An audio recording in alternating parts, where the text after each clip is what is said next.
So how's everything over there? It's going really well. Appreciate you asking. We're on the road right now. We're in Utah. We just finished our fifth game, I think. So about to play our sixth tomorrow night. Oh, so first of all, can you introduce yourself for the audience?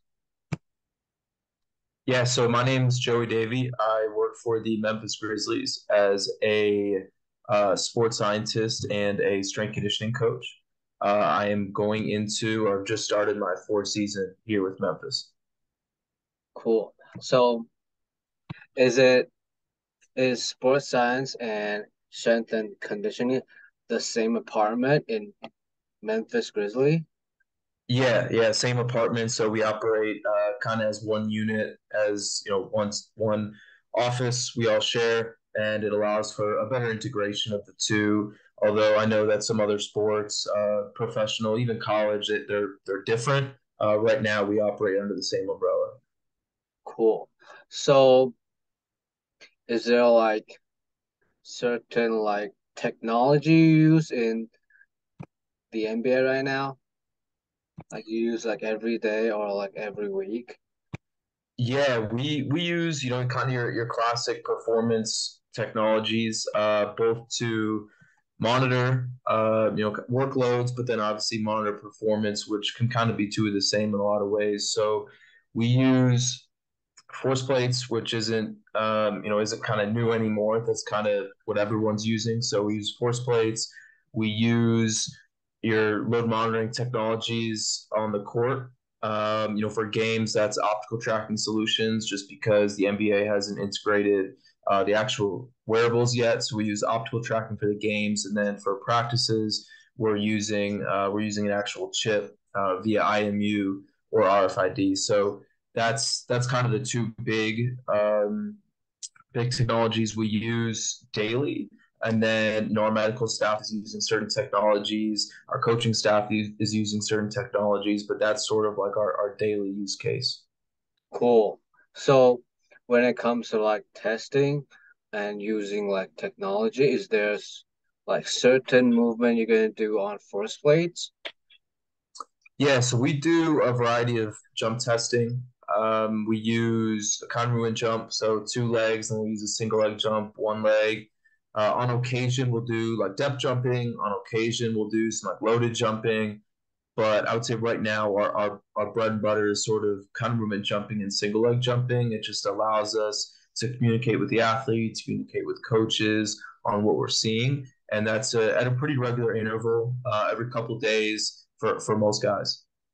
So for all those movement, why you use counter movement jump the most?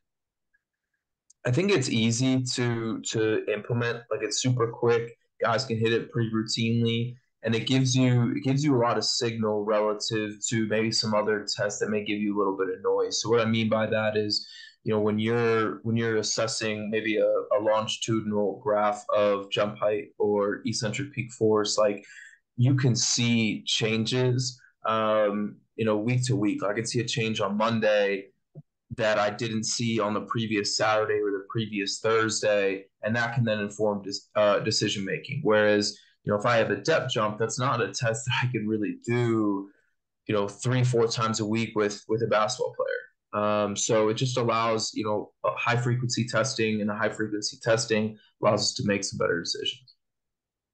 So when it comes to counter movement jump, is there certain data you're gonna look into? Probably peak force or uh relative peak force or eccentric force leak. Is there any certain data you're gonna look into and track that for all the season? Yeah, so we'll every player is different in how they jump, right? Like so not everyone's jumping the same, their outputs aren't the same. There's different like positional needs, of course. And so for us, we break our metrics into monitoring metrics and profiling metrics. So monitoring metrics are metrics that tend to fluctuate quite a bit day to day, usually based on some type of previous load exposure. And then we have profiling metrics that will maybe track longer term that aren't going to fluctuate as much, day to day, I mean, of course, if a player is really dealing with something, it would, but more often than not, this metric is more stable, but you're kind of tracking it over time to see some performance changes. So that's kind of how we delineate the certain metrics. So a lot of like eccentric peak force, for example, for us is a monitoring metric. That's a metric that we see fluctuate quite a bit based on the athlete's readiness, their deceleration capacity, how they're feeling. Whereas on the contrary, like we'll look at something like concentric peak force, which doesn't seem to fluctuate as much as eccentric peak force, and that's just in our population. I haven't worked with other populations, but at least with the vessel players that I'm working with, that seemed to be a common thread. So maybe we're tracking concentric peak force longitudinally.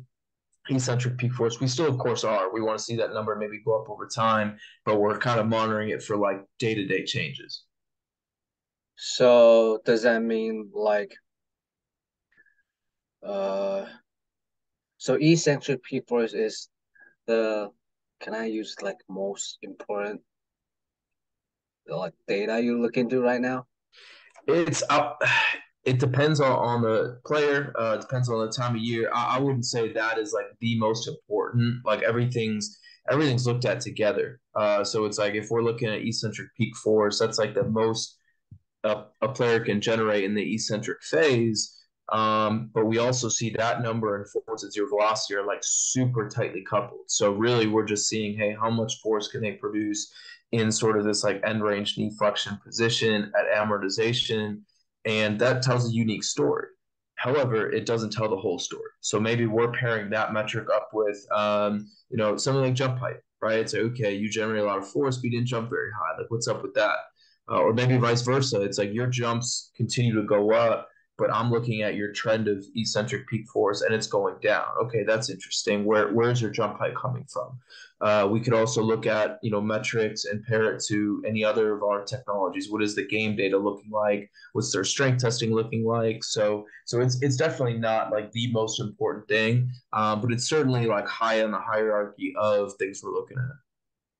So use do you like test their jump like weekly or like Yeah, every player is different. We try to get maybe two to three jumps per week. That's what we view as like, okay, that's a successful monitoring frequency.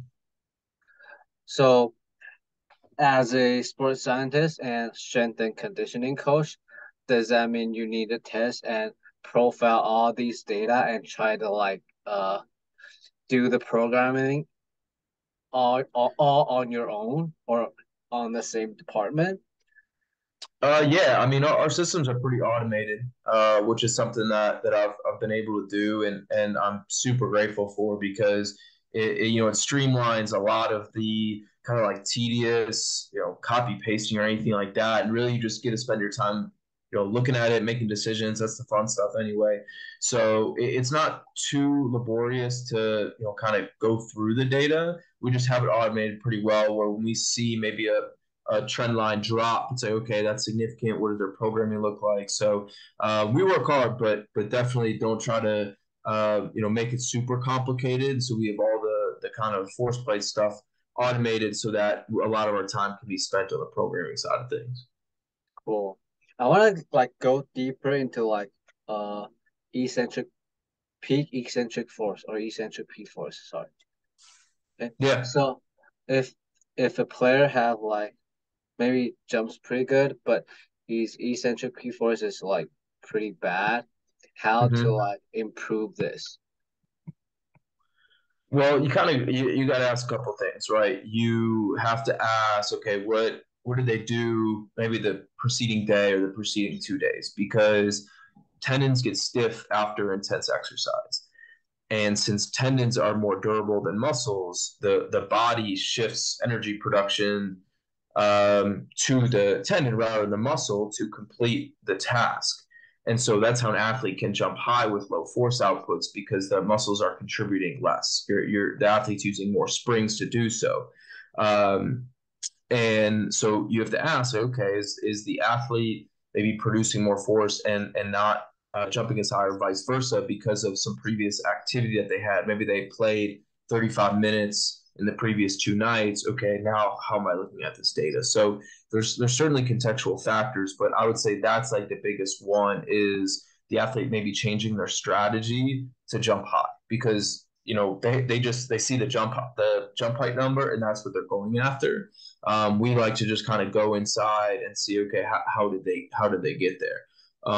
So certainly like people can adapt and get around their constraints, right, to jump high. That's what athletes do. They're amazing compensators, and so I think it's on us to say, okay, well, what's maybe eccentric peak force, or what are these other metrics? What's eccentric deceleration impulse?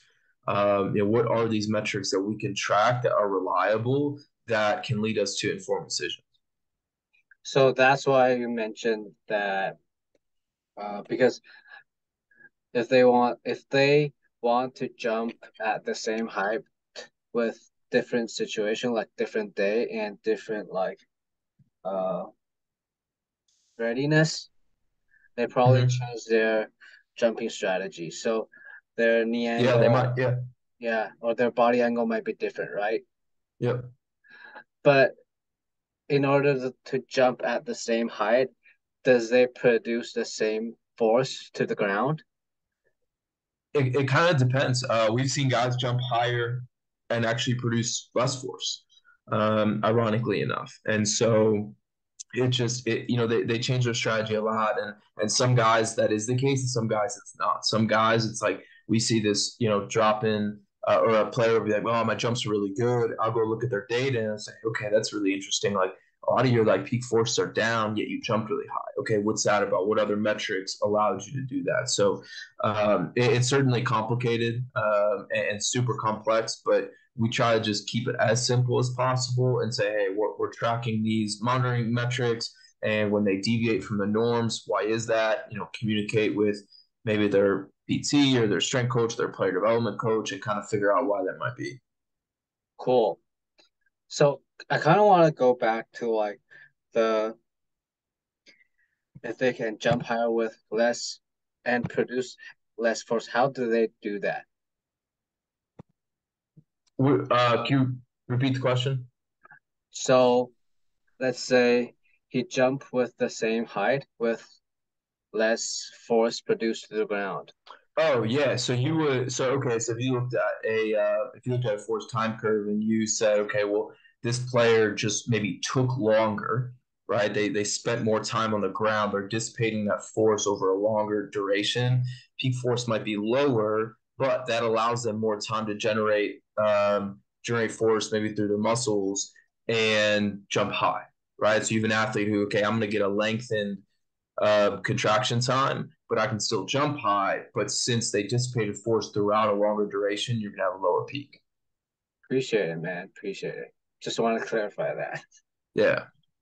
So, next thing I want to ask is about like it's the beginning of the season, right? So, usually there's going to be off season and in season training. So, what are the difference between off season and in season, and what are the things you do in season to like maintain or like make them stronger or faster? Yeah, so it's certainly different because we're prioritizing and optimizing for different things. In season, we're optimizing for our players' readiness for games, and so this means we can't push certain volumes and intensities that will elicit certain performance adaptations because that could take away from maybe the readiness for a game the next day. So the example would be like, okay, I'm not going to have. Let's say we play Monday and Wednesday. Player has a lift scheduled for Tuesday. I can't I can't be having them doing like heavy barbell squat jumps with max effort sprints, like highly taxing nervous system exercises, because that may lead to greater fatigue or soreness. And so on Wednesday, when they report for the game, they're not ready to go. I haven't done my job because they're not prepared to play to the best of their ability. So that means that in season, we still touch some of that stuff. We just got to be like very careful when we do it. Or maybe we're dropping volume a ton and just hitting certain high intensities with it. So that's kind of our thought process behind in-season training. We use a lot of like isolated training, so kind of going after the capacities of the quads, the hamstrings, the calves, making sure that those tissues can handle the loads that they're getting on the court. But yeah, like I said, we're super careful about the dosages just because we don't want to elicit DOMs, and then they're coming the next day for a game, they're not prepared. So that will switch us then to off season where, hey, maybe we do have a little bit of wiggle room in regards to their training. It doesn't mean we wreck them and they can't walk the next day, but it does mean that we can push a little bit into these adaptations that maybe confer more benefits into strength and power. And so that's classic strength conditioning modalities there, and the fun stuff, if you wanted to word it that way. But you got, like I said, you got to be careful with high density of games. We're probably going one route of programming. Low density, maybe just individual workouts in the summertime. That's when maybe the performance training takes a front seat. So you mentioned like isolating muscle during the in season, right? Yeah. How exactly you do that? Yeah, so really it's just think about like, okay, the quadriceps are an important sport for basketball players. So we train the quadriceps in isolation. That just means maybe on a leg extension machine, or we'll go, pretty like a high heels elevated squat to kind of lengthen the lever arm of the quad and make it do more work. Those are just two things that would be, hey, this is a little bit more isolated in nature, just so we're driving the load through that muscle and we're not driving it maybe through a different muscle that you're not targeting. But since it's a like sport with multi joint movement, why you need to like isolate certain muscle? Oh yeah, I mean we do integrated like movements. We'll still squat, trap, or deadlift. We've just found that for certain players, if they don't have the capacities of a individual muscle, when they're on the court, they can't produce force with that muscle. So if I can't produce force in my quad because I don't have the capacity, which we've identified in the performance training and the performance testing, then some other structure is going to decelerate my body mass. So now I go to make a cut or go for, a layup or a dunk or any type of movement on the court, and I go plant in the ground hard, I need my quadriceps to decelerate me. And if my quadriceps can't decelerate me, then something else will. And so we have the philosophy that, hey, the muscles should be kind of taking the brunt of that force when it comes to stopping your body mass. And again, like I said, if they don't have it, then I think we should spend time getting there. And then the reason we go isolated is because if they don't have it and we do like a squat, they're probably using other structures to get themselves up out of the squat, right? So they're maybe not even training the quad then, even though the squat is a quad dominant exercise. Cool. Usually, we do things in Taiwan. I don't know about other country like Japan or anywhere else, Mm-hmm. but usually we do things is like kind of like uh activate like Yeah. something like band, something like that to activate, Yeah. then do the main exercise. Is it the same concept? Similar, yeah, similar because you're so like what would be an example for you guys, like for an activation then going into an exercise? Cool, cool, What would be an example for you? cool. So, is that kind of like situation you need to like uh target certain muscle? Is these kind of like simple like get uh more often during the season as the season go toward the end? Yeah, we're obviously always changing things, but still keeping it the same because we're trying to improve certain biological qualities. So we can't just be switching things up every week. But yeah, certainly we're just trying to kind of add tonnage over the course of a season, improve maybe a 10 RM or a 5 RM over the course of the season. We're just kind of picking our spots to really push those things. Cool. So I know different teams have like different types of like different training schedules. And I know like there's certain teams they do like post game lift and there's team they do pre-game lift. So for you guys, do you guys do like pre-game or post-game lift, and why? It totally depends on the player. Some guys are pregame, some guys are postgame, some guys are the next day. So it depends on the player. Mm-hmm. Cool. So, is it so? Do you like put the lifting in how do I say this in English? I mean, do you put the lifting in the same day as the game day? Kind of like I said before, like it depends on the guy. For some guys we do, some guys we don't. Some guys are their preference would be to train the next day. But I think we lean towards trying to hit them on a game day lift if it's like a high intensity exercise. If we're doing like heavy trap bar deadlifts, I would love to hit that after a game, as long as the player has enough left in the tank so that we're actually getting that adaptation, as opposed to trying to get them the next day when they may be sore, and their nervous system's down regulated, they're not prepared for that, and then we're playing the next day. So, like I said, it just kind of depends on the guy, and what their program looks like. But I would say our preference would be maybe to put them on game days. Cool. So I know it's your fourth season in the NBA, right? Mm-hmm.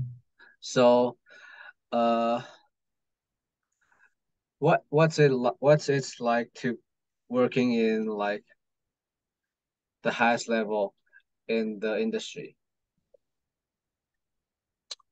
It's got its pros and cons. You're obviously working with a very special population in terms of their talent and their abilities on the basketball court. But you're still left with improving, which I mentioned before. You're improving sort of these biological qualities that some of them like have massive constraints in. And when I say constraints, I just mean an inability to do something that they probably need to do, to stay healthy and perform well on the court. So, you still are targeting, even in a super, quote, athletic population, you're still trying to drive these qualities. Whereas maybe in college or high school strength conditioning, the program's more general because you're kind of improving just a group of athletic abilities. Whereas the professional level, maybe it's a little bit more targeted into, okay, we need to improve this, this, and this, because you already have all of this other stuff. So before the pro sport experience, have you worked with like different level before? Yeah, well, I worked in college sports, so I worked with a very wide variety of sports in college, which was an unbelievable learning experience. I think it's my belief. I think every uh, professional strength coach should spend time in college. I think even if you want to be a basketball strength coach, like getting to my position now, like I worked with basketball, but I didn't have like that wasn't my only experience. So everyone says, "Oh, I want to get into basketball." That's great, but like teams are hiring people with a wide range of experiences who can pull on a diversity of backgrounds and say, "Hey, I worked with this sport and solved this problem, and this sport with this problem," because that's going to make you more successful. Just because you've worked with the same sport doesn't necessarily mean you're going to find success at the next level. So yeah, my college experience was tremendously impactful, and just the sports I got to work with and the different types of programs you had to write, how creative you had to get. Oh, I want to get this adaptation with this athlete. I need this program. Okay, this person does a completely different sport. This student athlete does a completely different sport. I've got to utilize these training methods with them to get that adaptation. So it's an amazing learning experience. Cool. So is the 500-pound squat in the last year of your college experience, or is it? Uh, yeah, I think so. Yeah. Can you still can you still do that? No, no. It gets more difficult in the NBA because we travel a lot. You don't really have access to barbells and weights like that on the road. No, that I don't know if that phase will ever come back, unfortunately. So what type of training you do now? I try to be as healthy as I can. Definitely more cardio than I used to. I'm not like super well versed in that space, but I follow some people that are, and I think for general health benefits, cardiac benefits, like cardio is probably a little important. So I try to sprinkle that in. I try to kind of hit the main muscle groups twice a week. Squat, deadlift on occasion, some martial arts on occasion. I don't really have like a plan right now. I just walk in the gym and kind of be like, I feel like doing this, this, and this today. So that's where I'm at. So, I know you're at NBA right now. There's a lot of like strength coaches or performance coaches want to be at the level at where you are right now. So is there like certain suggestion for these guys? Yeah, I think I alluded to it a little bit earlier. I think the more experience you can get that is different is ultimately going to help you. I mean, at the end of the day, like it is a networking thing, so you got to know certain people. But you have to be interesting for people to want to talk to you, right? And so, the more people you can meet, the more conversations you can have, the better. And I think that comes through doing different things. Someone like yourself, like I was looking at some of the podcast hosts you've had on, and say, okay, this is an individual who's talked to like a wide range of people. And so if I'm going to hire someone, like, okay, if I say, okay, I want to hire Eric, like this is really interesting. He's talked to all these different people. Like he must have a unique perspective on training. He's heard about a lot of things. I just don't think that someone who has spent their whole life learning, the West Side barbell methods, which are unbelievable, but in isolation, that's not going to allow you to be successful in the NBA. And so this is my own viewpoint. I'm certainly biased with it, but I think those who want to maybe work in the NBA, you certainly got to network and connect to people in the NBA. But at the same time, like I think you got to have a ton of different experiences that you can pull from, when you ultimately have these conversations, because that's what's really interesting to people. Cool.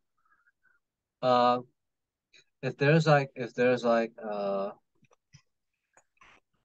so I'm gonna ask it this way. So how do you do from college strength coach to like the pro sports? You get lucky.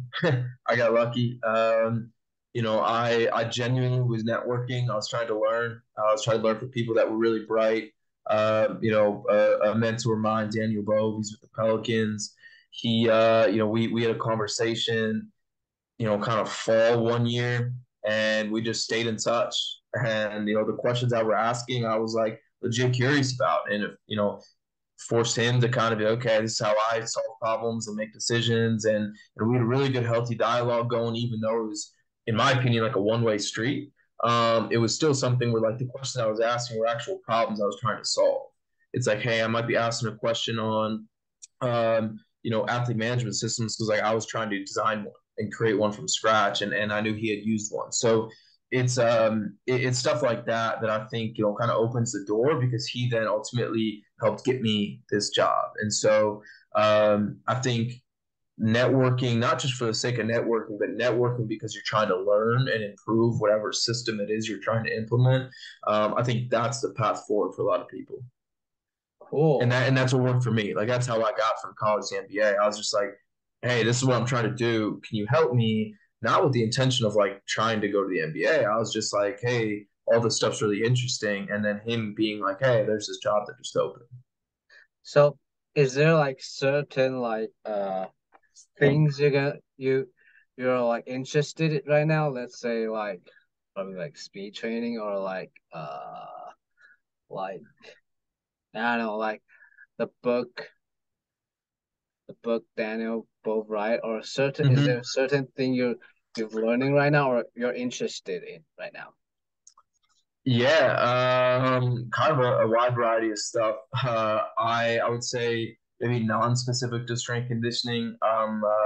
Learned a little bit about, and I've started to kind of dabble in some jiu-jitsu, and learning kind of skill development from that lens has been really eye-opening. Just learning how, like obviously I'm doing it myself. and learning how kind of like someone at the very beginning learns movement and motor control and skill acquisition. Like this stuff is really fascinating to me that I've never really read into. I think it's important. I think as a strength conditioning coach, you like pick your areas that you're gonna maybe know more than others, and that's an area that I just don't know that well. So that's been kind of cool to take it from like a non-specific S&C lens of like learning a new sport and learning new movements in like kind of a chaotic environment, and maybe thinking about how that applies like in our field if I'm trying to teach an athlete something. So that's kind of been interesting on that. And then in terms of maybe more specific to strength conditioning stuff that I'm looking into, is kind of managing systems better. So designing better feedback loops, and trying to better improve our processes for data collection, data decision making, because I think our field's getting so involved in we collect all this data, force plates, court data, isokinetic data, sprint data, all this stuff. I keep saying data. And I think the systems that sport has in place to make sense of all of it is not great right now. And so I'm trying to dive into that space and figure out, okay, how can we maybe be pioneers of like this next stage? Because 10 years ago, no one had force plates, really. I mean, it was a thing. It was like a technology, but pro teams, college teams, like it wasn't mainstream. A few had them that were getting into it. So I'm just trying to think about, okay, what does 2032 look like? And I think we're in a completely different world. I think we're looking at things a little bit different when it comes to some of the technologies we have. I just want to make sure like I'm in the forefront of that. I'm part of the group that are trailblazing that space. And so for me, like that's a critical area. And then of course, like I'm a strength conditioning coach as well. So for me, it's like, kind of diving into just some of the components of like individual, like the physiology basically. Less, programming of course is taking like a front seat, but like, okay, how am I programming with a greater understanding of physiology? That's something that is kind of been maybe like less prioritized by me that maybe should have been at the very beginning. But I just finished up just level 1 of the Poliquin certification. That kind of got me back thinking about, okay, dosing and volume and intensity, and what does that mean for certain like biological qualities, and then how can I better understand that stuff. So that's kind of the 3 things that I'm like going in between right now. So because you work at a pro sport, sorry, you need to travel a lot. So how Mm-hmm. does that how do you manage to travel a lot and at the same time have a quality life with your family? It's really hard. It is definitely not easy, and I'm trying to pick up things every day from people who've done it a long time. There's coaches in the NBA that have been here for 20 years, right? And so I might ask them, like, hey, how do you do this? And they'll tips, or strength coaches that have been in the NBA for 10 years, maybe they've been in a decade. It's like, hey, how have you been able to handle this or manage this better? It's I definitely don't have any solutions right now. But I am doing hopefully a better job every day of just like making sure that all my obligations are fulfilled in all the different areas, and having better productivity stuff on my computer so that I can silo, hey, this is work, this is home. That stuff continues to be important. But I definitely don't have a hack at this point. I just know it's like, hey, I got to be really intentional, so that I can, make sure I'm my best at work and also make sure I'm best at home. So I know is that it's your anniversary. Is it today or is it was Yeah, yeah, it's it's today? today. Yeah. So sorry for like asking you to do this on your anniversary, man. No, we're on the road. We're on the road, so and that's why I know I like did give you a ton of dates. This type of stuff's great to do on the road, just because we're in a hotel room, and it's we're in Utah right now, so I knew like, okay, Sunday I got nothing going on. So that's why I know I pushed it a little bit, and I apologize for that. But yeah, I tried to like get the stuff done on the road so that when we go home, I hit practice, hit workouts, stuff like that. Then you go home, and I got my home life. So yeah, definitely not an issue on your end for sure. I picked this day. Appreciate it, man. So if there's like coaches or like therapists are interested in what we're talking about today, where can they reach out to you? I am on Twitter and Instagram. It's just my name, Joey Davey, with an underscore in between. Admittedly, I don't on Instagram. I don't post a lot of strength conditioning stuff. It's more maybe family or friends oriented. And then Twitter, I'm not very exciting either. I maybe a couple tweets a year. I use it for just kind of content and getting ideas and honestly just like non-strength conditioning related stuff. But I love to connect with people. So my email. So if you want to email me, it's joseph.c.davey@gmail.com. That's probably the best way to reach me. And I try to keep like Instagram and Twitter, like I don't want to be on it too much. So therefore I just don't put out a lot of content. Because I think once you put out content, you're following it and then you're responding to people, and it kind of kills my productivity. So if you want to reach out, hop on a call. I think email is probably the best bet. Appreciate it, man. Appreciate it.